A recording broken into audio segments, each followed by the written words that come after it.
I love pork ribs, you love pork ribs, everybody loves pork ribs, and I'm gonna show you one amazing, cheap step that you're gonna love when making your pork ribs at home. Today, I'm using pork spare ribs. It's my favorite cut of pork rib. It's got more meat on it and more fat on it than the baby back rib, and that means one thing, more flavor. So the first thing we need to do is just chuck them into our tray. We've got a high-sided oven tray here because we're gonna braise these first. Now we're gonna braise them to tenderize the meat because you can see here there's a lot of fat, a lot of connective tissue, which is really tough at the moment, but if we cook it low and slow for a little while, it's gonna be really, really delicious. So there's our ribs in there.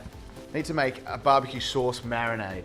So usually I'd use heaps of ingredients. I mean, at the restaurant we used to use 25 ingredients in our barbecue glaze. Today we're gonna use 4 or 5 and one really special trick ingredient to jazz them up and also make it super easy for you guys at home. Now that ingredient, believe it or not, is salad dressing.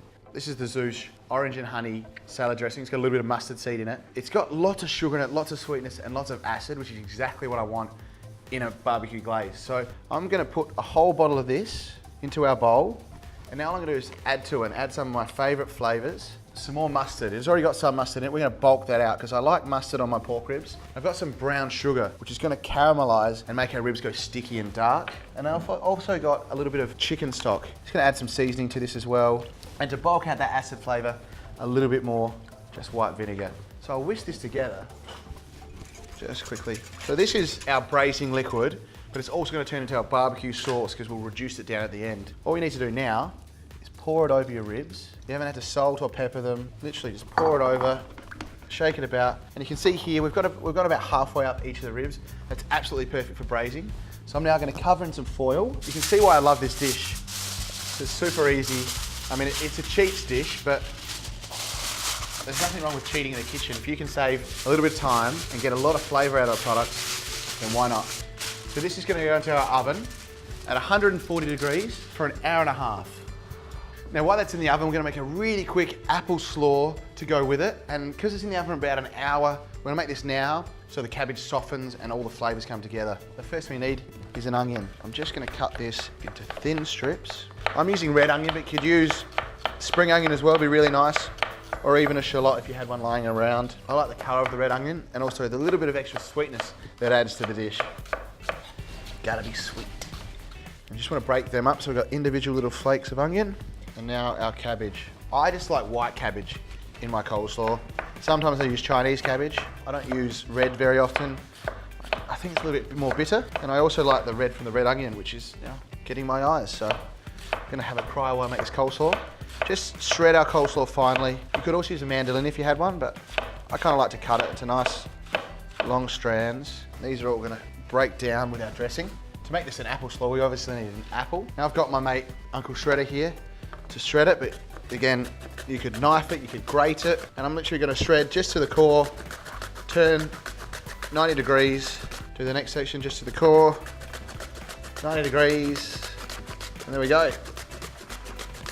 Beautifully shredded apple, roughly the same size as the onion and the cabbage, so you get nice even sized bites. And sprinkle that in. Now I want to dress this pretty much straight away because otherwise that apple's going to go brown and just be unpleasant. It won't taste bad, it'll just look bad in our slaw. So give this a nice quick, just a toss to coat all the apple and the cabbage and the onion in the lemon juice. Got some sesame seeds, I'm just going to sprinkle them in. They're not going to be noticed, but they're going to add little pops of freshness and crunch. And then I've got some coriander, just a couple of pinches of coriander. These will break down as well, but start giving that little bit of coriander flavour through it.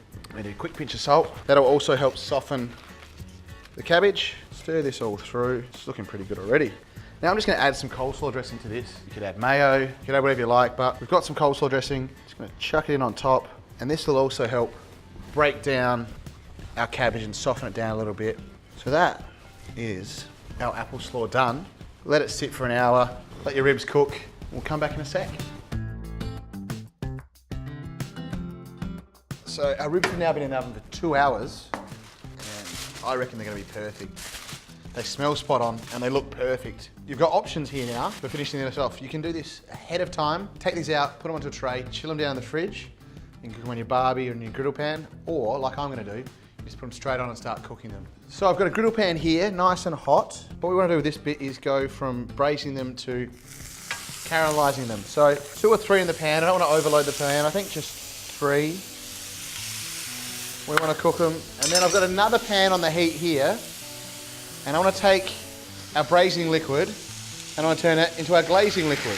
So, pour it into our pan. We've just got a pastry brush here and we're going to paint that on top. I'm going to quickly flip my ribs over and you can see that nice caramelisation. That's exactly what I'm looking for. And then you just get your inner artist on and just start painting on our glaze as it reduces. Now if you did want to chill this down, do this ahead of time, cook them on the barbie, you'd reduce your glaze down until it's about maple syrup consistency.